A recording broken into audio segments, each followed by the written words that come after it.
Morning Star Workbook Solutions. Multiple choice questions. 1. How did Clytus, Dardanius and Volumnius refuse to oblige Brutus? A. To help Brutus flee from there. B. To change sides with enemy. C. To help Brutus end his life. D. None of the above. Answer. C. To help Brutus end his life. 2. Who among the following was not among the poor remains of friends referred to by Brutus? A. Dardanius. B. Clytus. C. Statilius. D. Strato. Answer. C. Statilius. 3. Who is referred to by Clytus as noble vessel full of grief? A. Brutus. B. Cassius. C. Antony. D. Lepidus. Answer. A. Brutus. 4. To whom does Brutus refer to as his schoolfellow? A. Strato. B. Volumnius. C. Dardanius. D. Cato. Answer. B. Volumnius. 5. Brutus says that he would attain greater glory than the wild conquest of whom?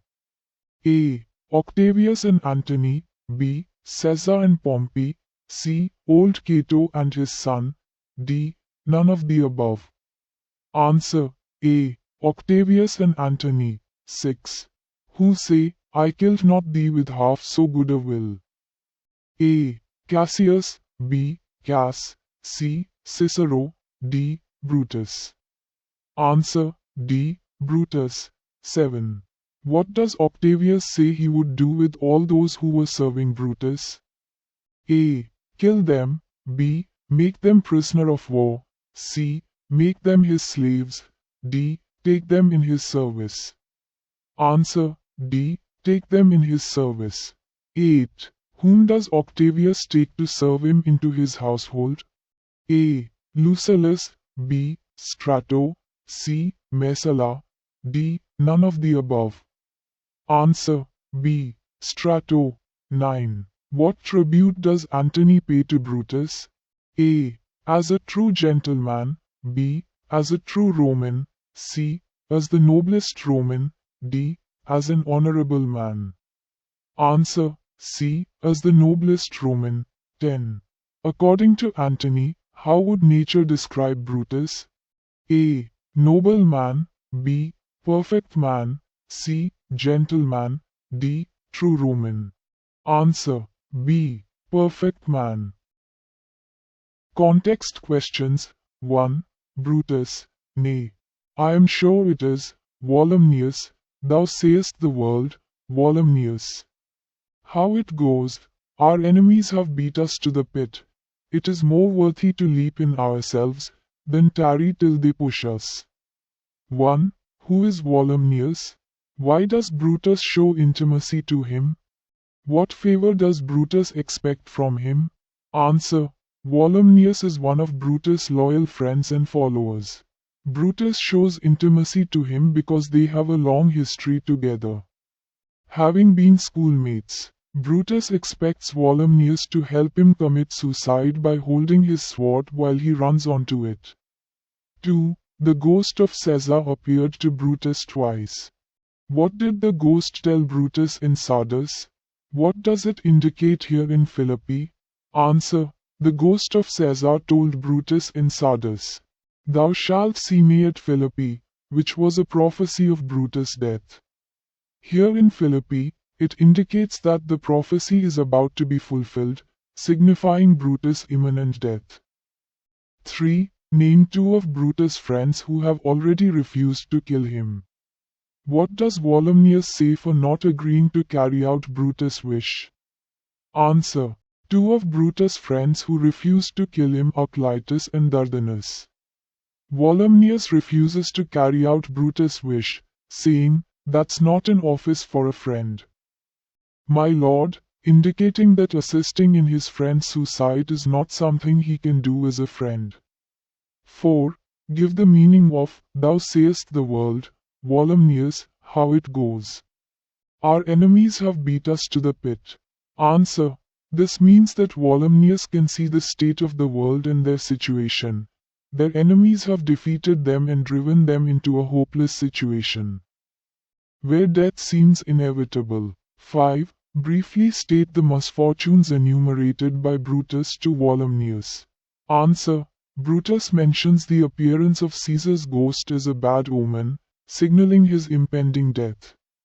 He also refers to their military defeat, where their enemies have cornered them, and the honorable choice for him now is to take his own life rather than be captured or killed by the enemy.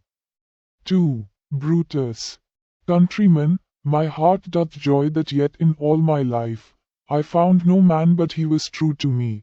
I shall have glory by this losing day, more than Octavius and Mark Antony by this wild conquest shall attain. Unto 1. Where and when is Brutus speaking? About whom is he speaking and to whom? Answer. Brutus is speaking on the battlefield at Philippi, just before his death. He is speaking about the loyalty of his friends and followers to those who are still with him, Dardanus, Clytus, Strato, and Volumnius. 2. What recent events have prompted Brutus to say, I found no man but he was true to me? Answer. Brutus says this after witnessing the loyalty of his followers even in the face of defeat. Despite the overwhelming odds and the loss of the battle, none of his followers have betrayed him, which prompts him to acknowledge their unwavering loyalty. 3. Would you include Cassius among those who were true to Brutus? Give your reasons briefly. Answer. Yes, Cassius can be included among those who were true to Brutus. Although Cassius had his own motivations, he consistently supported Brutus and their cause. Cassius's actions were always in alignment with their shared goal, and he remained loyal to Brutus until his death. 4. Who finally serves Brutus before Octavius and Mark Antony arrive on the scene? Answer. Strato is the one who finally serves Brutus by holding the sword for him as Brutus runs onto it, leading to Brutus's death. 5. Do the speeches of Antony and Octavius which end the play prove Brutus' words to be true as quoted in the last 3 lines of the above extract? Answer. Yes. The speeches of Antony and Octavius prove Brutus's words to be true. Antony acknowledges Brutus as the noblest Roman of them all, stating that Brutus acted not out of envy but for the common good.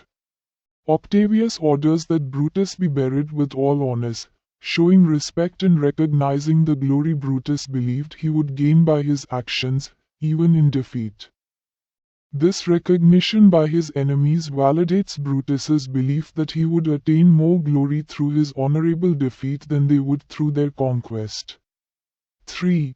Antony. This was the noblest Roman of them all the conspirators, save only he, did that they did in envy of great Caesar. He only, in a general honest thought, and common good to all, made one of them. His life was gentle, and the elements so mixed in him, that nature might stand up and say to all the world, this was a man. 1. When does Antony speak these words? Who was the noblest Roman of them all? Which people are included in the word, all? Answer. Antony speaks these words after the death of Brutus, following the battle at Philippi. The noblest Roman of them all refers to Brutus. The word all includes the other conspirators who plotted against and assassinated Julius Caesar. 2. Give the meaning of a.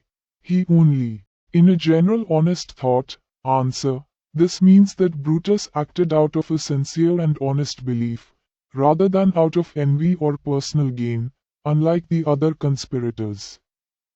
B. And common good to all, made one of them. Answer. This means that Brutus joined the conspiracy for the benefit of Rome and its people, rather than for any selfish reasons. 3. By referring to the Elizabethan way of thinking, state in what way was the noblest Roman a perfect human being. Answer. In the Elizabethan way of thinking, A perfect human being was someone who possessed a balanced mixture of the four classical elements, earth, water, air, and fire, which symbolized different virtues and qualities. Brutus is described as having these elements so perfectly mixed that nature herself would acknowledge him as an exemplary man, embodying the ideal of balanced and virtuous human nature. 4. What does Octavius order with regard to the funeral of the noblest Roman? Does he deserve such a burial? Give a reason to justify your answer. Answer. Octavius orders that Brutus be given full honors and proper funeral rites, befitting a noble soldier. Yes, Brutus deserves such a burial because, despite his role in the assassination of Caesar, he acted out of a sense of duty and for the perceived greater good of Rome, which even his enemies acknowledged. 5. Briefly state how the play propagates the idea that disloyalty and conspiracy do not succeed. Answer. The play demonstrates that disloyalty and conspiracy lead to tragic outcomes, as seen in the fate of the conspirators. Despite their initial success in assassinating Caesar, the conspirators ultimately meet with defeat and death. The internal conflicts, lack of trust among them, and the eventual downfall of Brutus, who was the most honorable among them, underscore the idea that treachery does not bring lasting success.